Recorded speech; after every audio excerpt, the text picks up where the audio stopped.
All right, let's bring in Thom Brooks, Professor of Law and Government at Durham University and the Dean of the Durham Law School. Professor Thom Brooks, appreciate you joining us. First, I just want to get your take on what is outlined. I mean, it's called the reasonable worst-case scenario. I mean, it's frightening, and it's obviously only going to strengthen the critics of Boris Johnson, who say that a no-deal Brexit is just not an option. No, that's right. So this Yellowhammer document, which was initially leaked last month, the government said that this was all a worst-case scenario, and that it was old, that this wasn't kind of current thinking.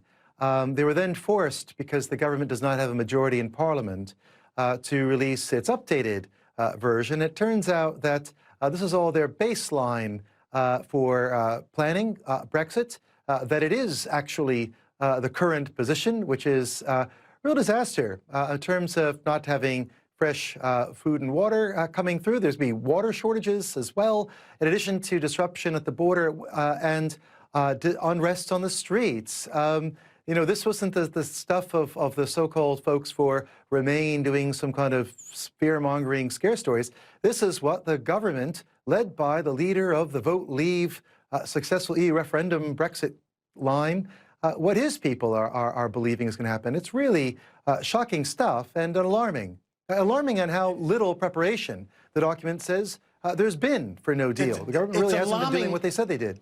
Absolutely, Professor, and alarming for its content, as you said. Well, some of it was leaked, not all of it. And the remarkable thing too, the people had no idea until now, and the government was forced to release this stuff because Parliament ordered them to, in a way. So that's the other stunning thing. The people had no idea. Wanted to get into your field of expertise, and that is the law, because we had this stunning ruling from the Scottish courts, basically saying that the Prime Minister, well, pretty much lied or misled the Queen. What do you make of that legal ruling? What is its enforceability? Where does it go? Well, it was a stunning victory today for those who were concerned or very concerned, worried about what the Prime Minister was doing. In fact, the case was led by a graduate of my law school in Durham, and it has profound repercussions.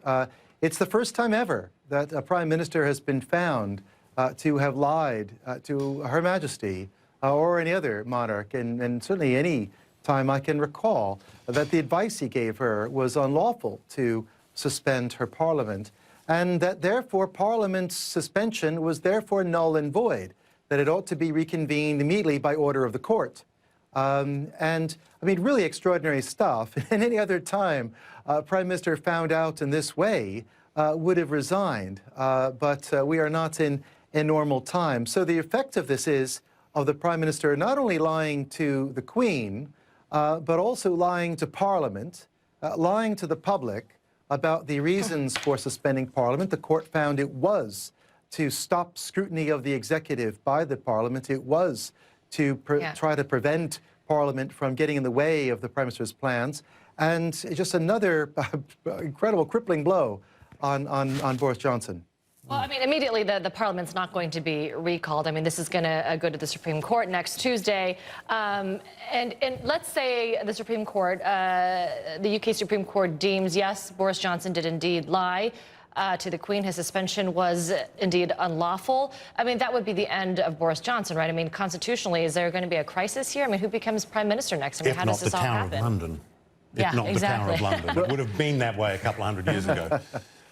It certainly would be. I think it is. It has to be the end of him. I think right now, prior to the Supreme Court decision, we're in a crisis right now. I mean, this case, this outcome has never happened to another Prime Minister before, and it's nothing like this has ever touched the Queen or monarch in modern times. I think that they're both going to be damaged by this.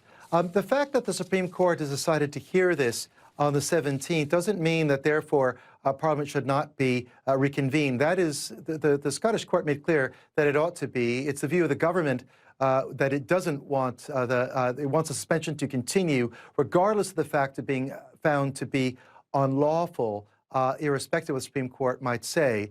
I think that all sides will be more conservative on this and probably allow the suspension to happen, even though if pushed, it might be overturned. I expect that there won't be any change. I think it was a unanimous verdict in Scotland. I think also an uncontroversial, actually, conclusion that they've drawn from what they've seen from the government. But the repercussions are huge. I mean, I think lying to, politicians say all kinds of things. Opponents will say, have different views of the truth or how close one is to the truth and so on and so forth.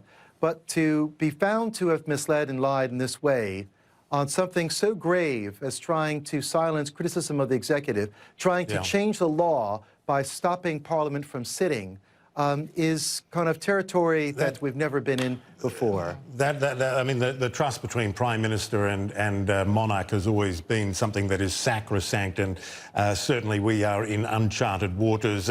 Professor Thom Brooks of the Durham Law School, thank you so much. Appreciate it. Thank you.